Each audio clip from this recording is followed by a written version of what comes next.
कांग्रेस के नेता श्री राहुल गांधी का ओबीसी जातिगत जनगणना का बयान एक और झूठ से बढ़कर के कुछ नहीं है। हम सब जानते हैं कि देश में जब मंडल आयोग की बात संसद के अंदर आई थी तो लोकसभा में पार्लियामेंट में ऑन रिकॉर्ड विरोध उनके नेता स्वर्गीय राजीव गांधी जी ने किया था।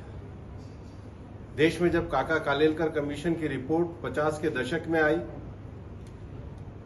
और 80 के दशक में मंडल आयोग की रिपोर्ट आई तो उसको लागू न करने का काम कांग्रेस ने किया था। देश इस बात को भी जानता है कि जिस समय राहुल गांधी कांग्रेस के अध्यक्ष और सांसद थे और देश में उनके प्रधानमंत्री श्री मनमोहन सिंह थे, तब ओबीसी समाज के द्वारा जो संवैधानिक आयोग की बात कही थी उसको भी नहीं बनाने का काम कांग्रेस ने किया। और इसलिए हम सबको पता है कि कांग्रेस का रिकॉर्ड खराब, गारंटी झूठी और सपने हकीकत से दूर हैं। पूरा देश इस बात को जानता है कि जनगणना कराने का कार्य यह केंद्र सरकार का है। हकीकत उनको भी पता है कि उनकी राज्य सरकारों का इसमें कोई अधिकार नहीं है संवैधानिक, लेकिन झूठ और भ्रम की राजनीति से वो बाज नहीं आ रहे। मैं राहुल गांधी को ये कहना चाहूंगा कि अगर उनको इतना ओबीसी प्रेम है तो वो ये बताएं कि 1950 से लेके 1992 तक इस देश के नौजवान जो आईएएस बना करते थे उनको ओबीसी का रिजर्वेशन क्यों नहीं मिला। इस देश के विश्वविद्यालयों में जो हमारे पढ़े लिखे बच्चे जाया करते थे उनको नौकरियों में आरक्षण क्यों नहीं मिला। हमारे देश के जो ओबीसी समाज के वर्ग के लोग मेडिकल, इंजीनियरिंग जैसी जगहों में जाया करते थे उनको आगे बढ़ने का अवसर कांग्रेस के राज में क्यों नहीं मिला।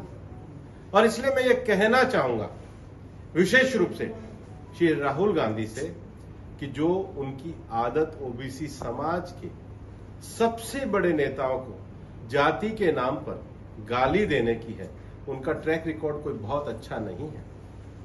आज प्रधानमंत्री नरेंद्र मोदी जी के नेतृत्व में विश्वविद्यालयों की नौकरी से लेकर विश्वकर्मा योजना तक ओबीसी समाज के सामाजिक, आर्थिक और राजनीतिक न्यायों को लेकर के पिछले 9 वर्षों में जो उपलब्धियां हासिल हुई है, समाज के सभी वर्ग आगे बढ़ने का जो आज काम कर रहे हैं उसको देख करके कांग्रेस तिलमिला गई है।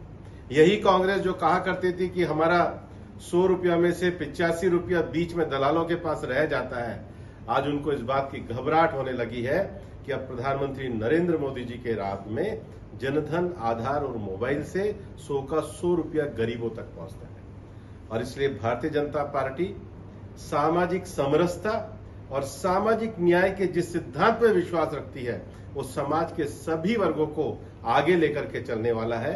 ओबीसी समाज ये जानता है कि इस देश के प्रधानमंत्री सबके हैं, सबका न्याय करते हैं, एक हम्बल बैकग्राउंड से, और आज पूरे विश्व में भारत की बुलंदियों को अगर ऊंचा उठा रहे हैं तो उसमें भी देश के सब समाजों के साथ ओबीसी समाज को सबसे ज्यादा गर्व है। और इसलिए मैं कहना चाहूंगा राहुल गांधी जी, झूठ की राजनीति बंद करिए, झूठे सपने बंद करिए, देश की हकीकत को पहचानिए।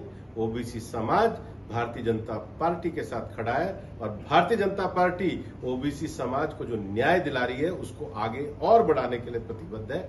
यही सच्चाई को अगर वो समझेंगे तो देश की हकीकत को समझेंगे। 5 राज्यों के जो चुनाव आ रहे हैं उन 5 राज्यों के चुनाव में आज जनता का समर्थन भारतीय जनता पार्टी को मिल रहा है। इस समर्थन के आगे उनकी झूठ की दुकान और झूठ के पकवान कड़वे साबित होंगे, इस बात को समझ कर रखें।